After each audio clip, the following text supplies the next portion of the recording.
Baik, Assalamualaikum warahmatullahi wabarakatuh.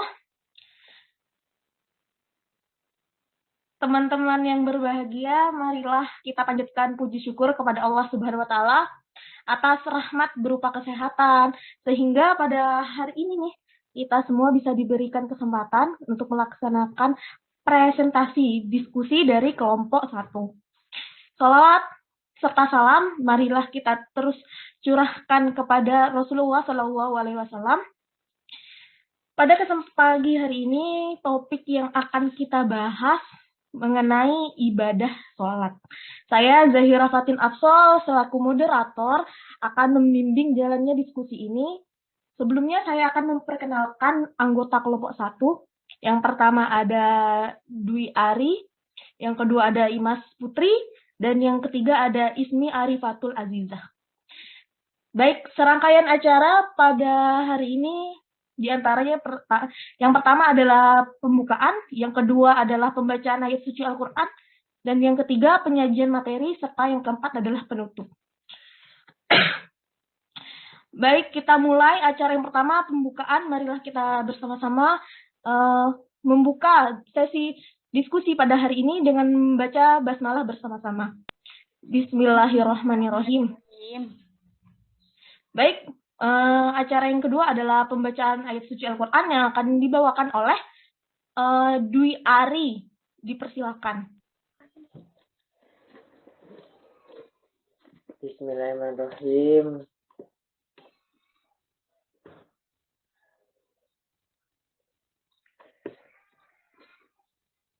Wa aqimus sholata wa atuz zakata warka'u ma'ar raki'in. Sadaqallahul adzim.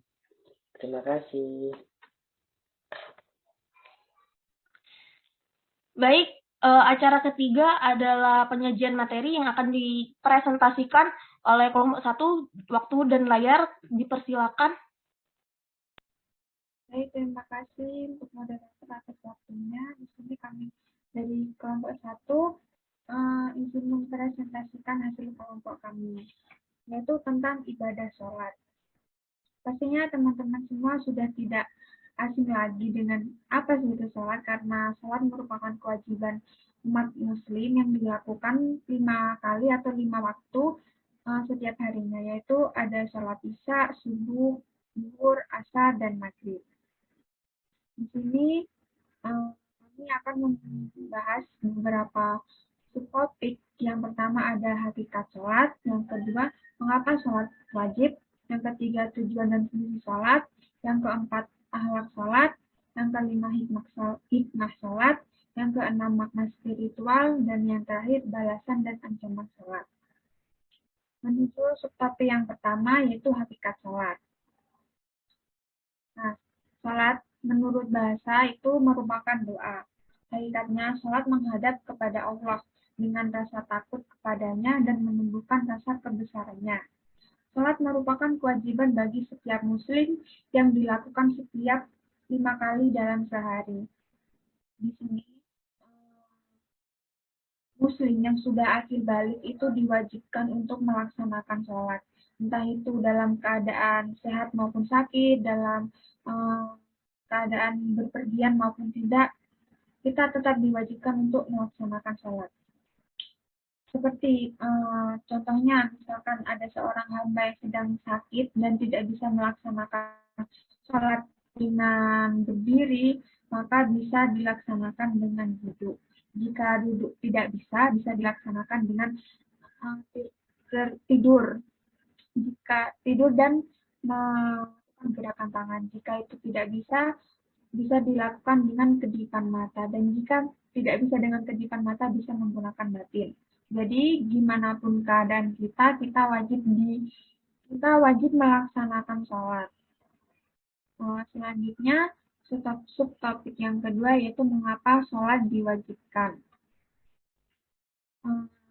Perintah sholat diturunkan kepada Nabi Muhammad SAW melalui peristiwa Isra Mi'raj, di mana peristiwa Isra Mi'raj ini tidak bisa kita pahami hanya menggunakan akal sehat, namun juga dengan keimanan. Dari berikut ada beberapa dalil tentang perintah sholat.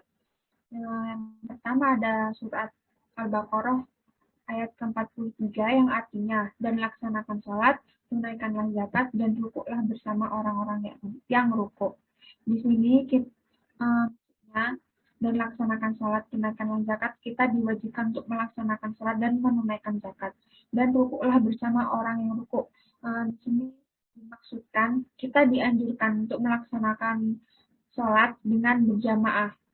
Karena dengan berjamaah, pahala atau imbalan yang kita dapatkan itu lebih baik daripada kita sholat sendiri. Seperti itu.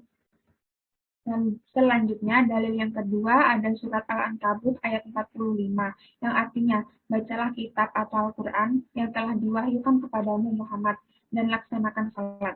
Sesungguhnya sholat itu mencegah dari perbuatan keji dan mungkar. Dan ketahuilah, mengingat Allah atau sholat itu lebih besar keutamaannya dari ibadah yang lain. Allah mengetahui apa yang kamu kerjakan. Selanjutnya, subtopik yang ketiga, yaitu tujuan dan fungsi sholat. Apa sih fungsi sholat? Yang ini. Pertama, mencegah perbuatan keji dan mungkar. Seperti di surat Al-Ankabut tadi sudah dijelaskan ya. Yang kedua, yaitu sebagai sumber petunjuk. Pada saat kita sholat, kita membaca surat Al-Fatihah ya, yaitu ayat di mana ayat yang ke-6 itu memiliki arti tunjukilah kami jalan yang lurus. Maksudnya di sini itu jalan hidup yang benar, jalan yang diridhoi oleh Allah. Yang mana jalan tersebut dapat membawa kebahagiaan kita tidak hanya di dunia tapi juga di akhirat. Yang ketiga, sebagai sarana meminta pertolongan. Kita meminta pertolongan itu harus kepada Allah ya. Jika kita minta pertolongan kepada selain Allah berarti kita bisa dikatakan musyrik. Yang keempat, sebagai sumber kebahagiaan, seperti di poin kedua tadi. Dan yang kelima, sebagai sarana kesehatan tubuh. Salat itu tidak hanya untuk beribadah kepada Allah, tapi juga ada manfaatnya dalam gerakan-gerakan sholat. Salah satunya pada saat kita sujud. Di situ kita dengan sujud itu bisa memperlancar sirkulasi darah. Dan pada saat kita posisi atahiyat, duduk atahiyat itu juga bisa meningkatkan kelancaran pencernaan kita. Selanjutnya, subtopik keempat akan dijelaskan oleh rekan saya. Dwi Ari, dipersilahkan. Topik keempat yaitu akhlak sholat.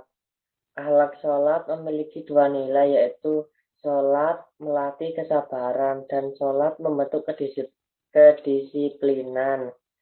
Sholat yang dapat mencegah keji dan mungkar apabila dikerjakan dengan sungguh-sungguh. Topik 5, hikmah sholat. Hikmah sholat, apabila sholat yang dilakukan dengan khusyuk dan sungguh-sungguh akan membentuk pribadi yang baik dan mencegah seseorang muslim dari perbuatan buruk. Selanjutnya, topik 6 akan dibacakan oleh teman saya. Baik, kita akan memasuki subbab yang ke-6, yaitu tentang makna spiritual sholat. Ya. Jadi, makna sendiri itu kan memiliki arti gitu ya.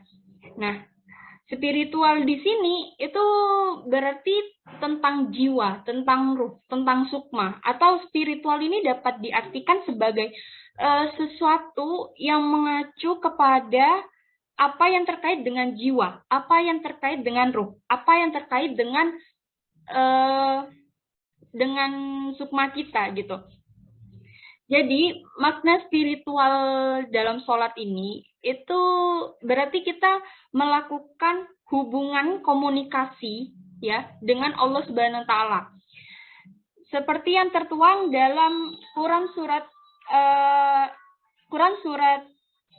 Ar-Ra'd pada ayat ke-29 yang artinya yaitu orang-orang yang beriman dan hati mereka menjadi tentram dengan mengingat Allah.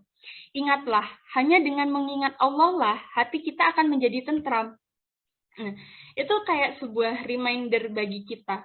Jadi cuman ngingat Allah aja nih, kita tuh jadi tenang, kita jadi tentram, hati kita tuh jadi damai gitu.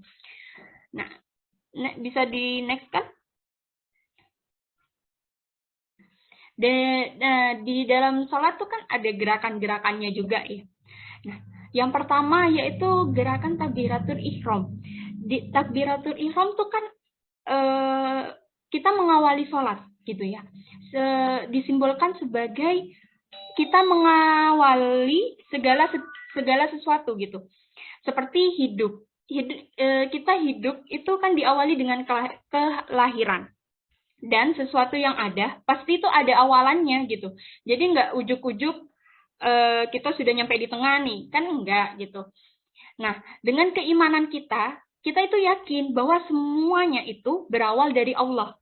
Dengan takdir, kita itu kan mengembalikan segala aktivitas, segala rutinitas yang kita lakukan itu hanya kepada Allah. Kita melakukan segala hal itu hanya kepada Allah gitu, karena Allah gitu. Nah, takbiratul ihram ini menjadi titik awal sholat, menjadi simbol awal perjalanan kehidupan kita gitu, yang memiliki makna spiritual sebagai penyerahan totalitas kepada yang maha awal, kepada Allah Subhanahu wa Ta'ala, bahwa karena Allah lah kita tuh ada, karena Allah kita dapat melakukan segala hal.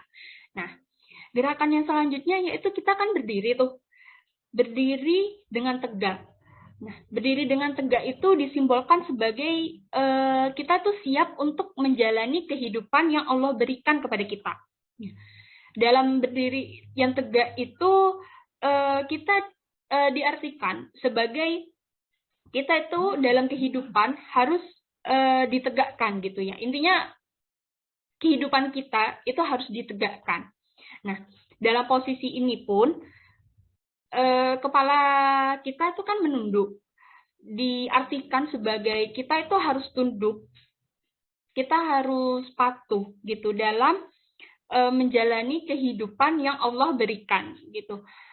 Nah, dalam gerakan ini pun, dalam posisi ini pun, tangan kita itu kan memegang ulu hati. Nah, disimbolkan bahwa hati akan selalu dijaga kebersihannya dalam perjalanan hidup. Ini merupakan simbol kewaspadaan yang wajib dimiliki oleh setiap manusia, khususnya seorang muslim ya, untuk melihat sesuatu secara sadar dan dengan pertimbangan yang matang dari untung dan rugi gitu. Jadi kita melakukan segala sesuatu tuh tidak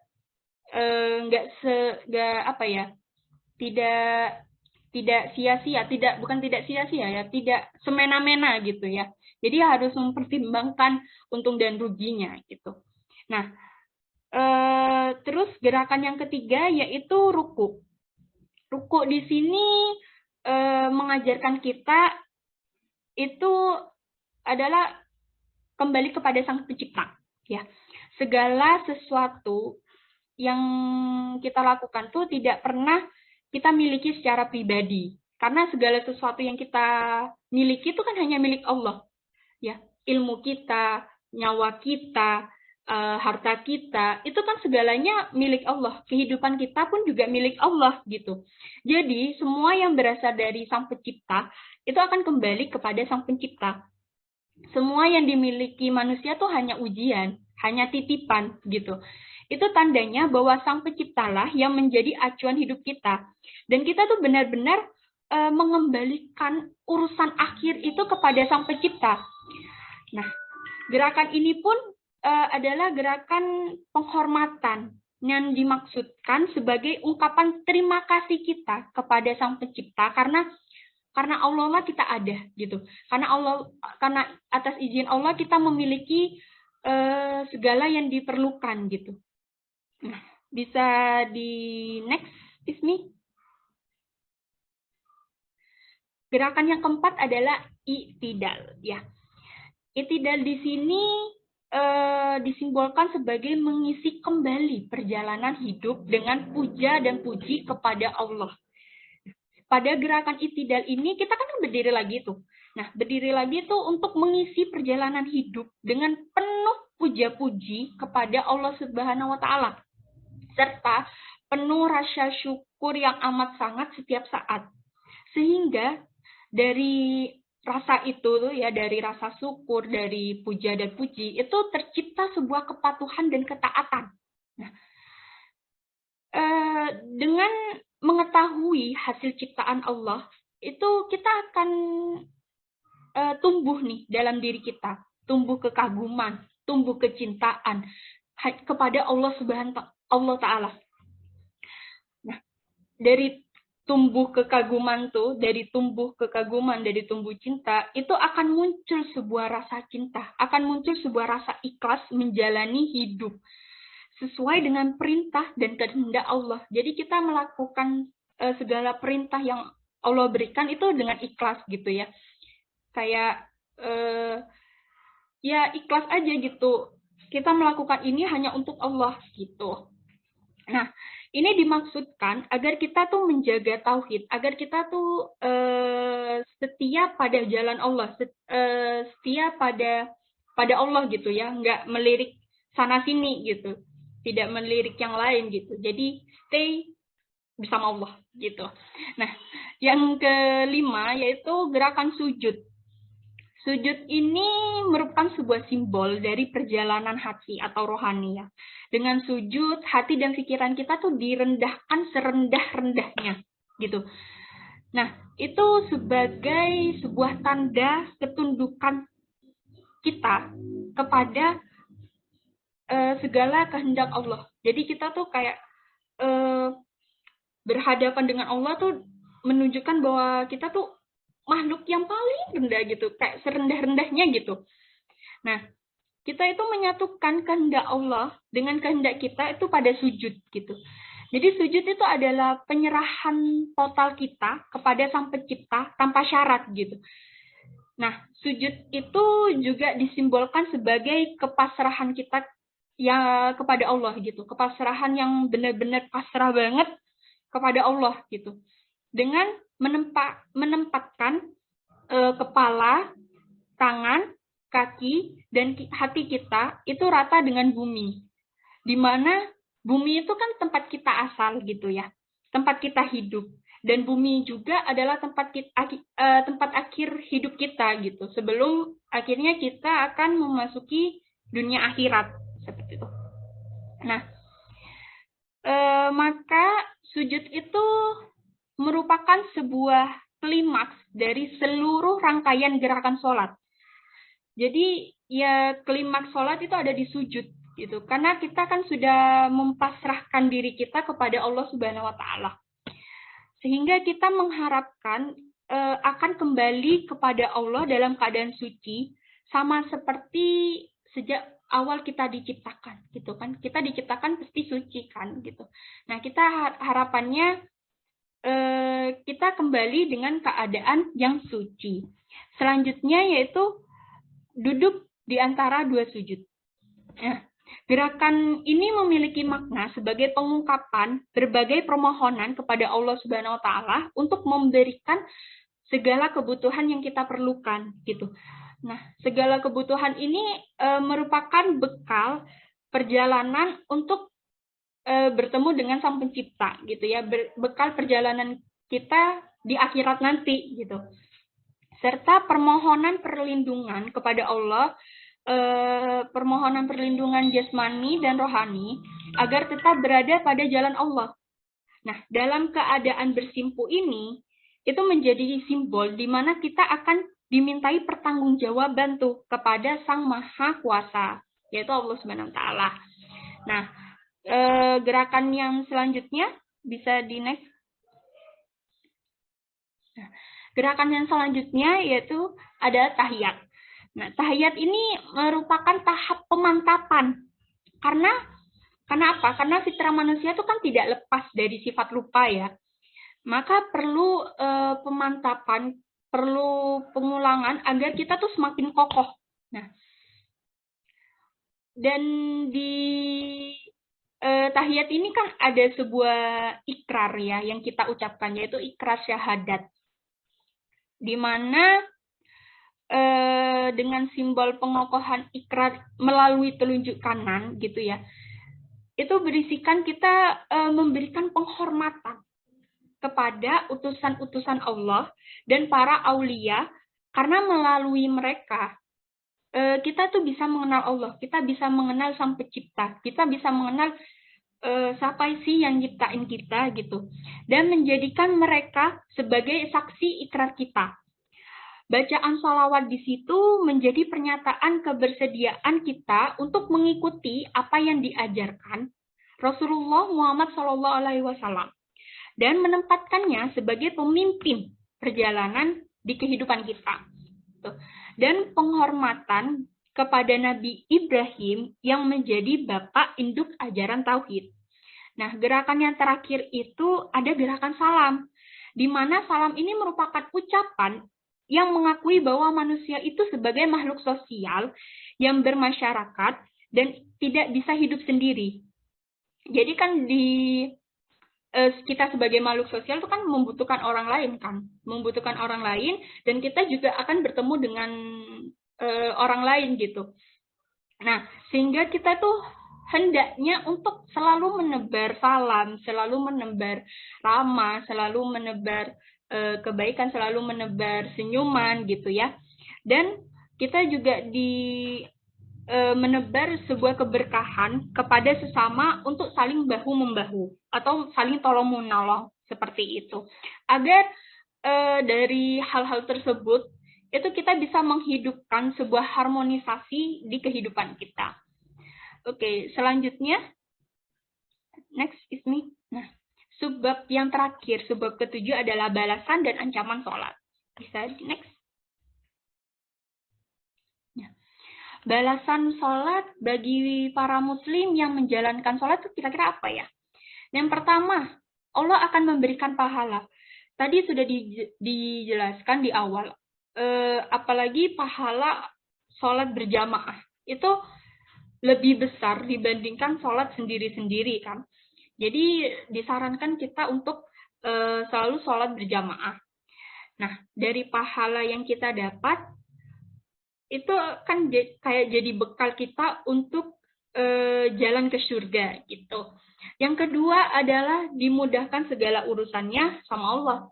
Jadi karena kita setelah melakukan perintahnya nih, Allah memberi balasan sebuah, kita akan dimudahkan segala urusannya.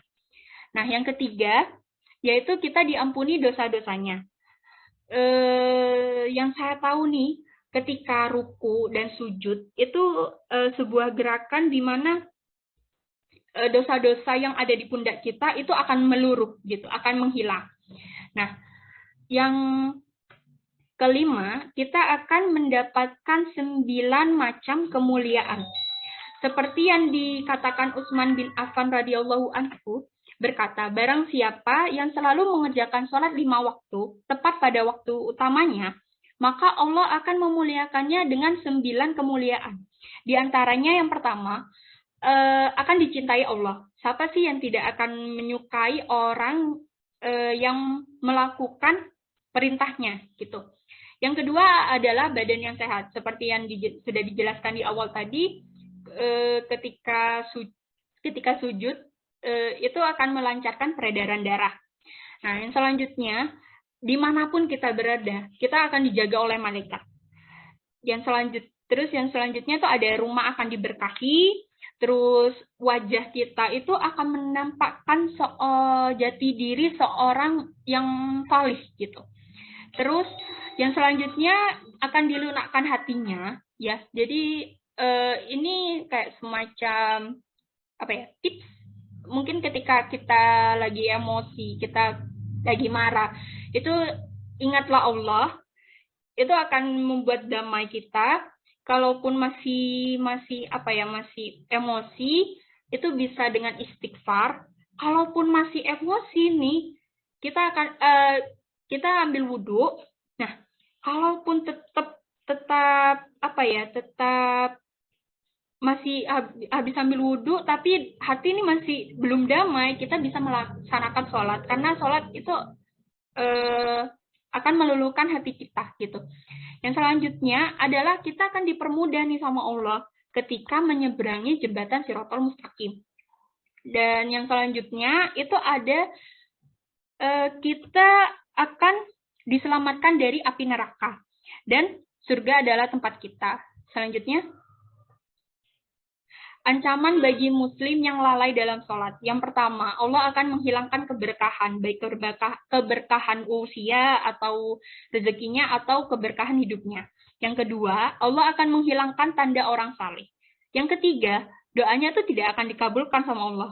Yang keempat, kuburannya itu akan sempit dan gelap. Yang kelima, akan diberi siksaan yang berat. Itu adalah balasan atau ancaman yang Allah berikan kepada orang-orang yang lalai maupun orang-orang yang menjalankan sholat. Ya.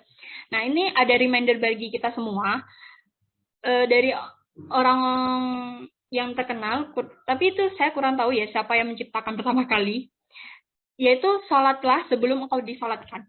Karena yang pertama kali dihisab adalah amalan sholat. Nah, sekian dari kelompok kami, kurang lebihnya mohon maaf, saya kembalikan kepada moderator.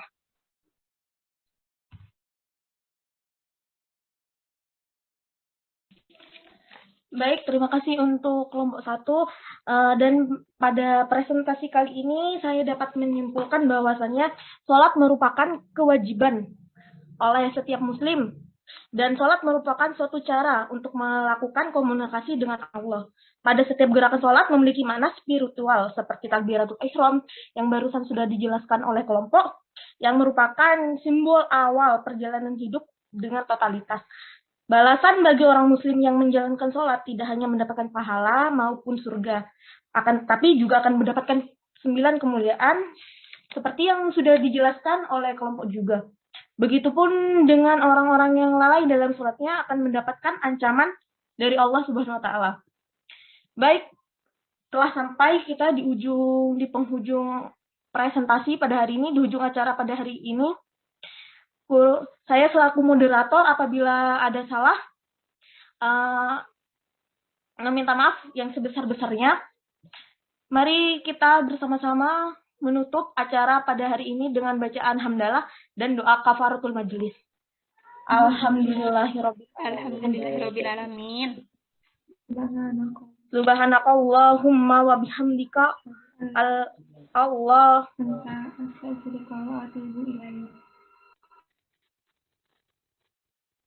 Baik, terima kasih. Sekian dari kami. Wassalamualaikum warahmatullahi wabarakatuh. Waalaikumsalam warahmatullahi wabarakatuh.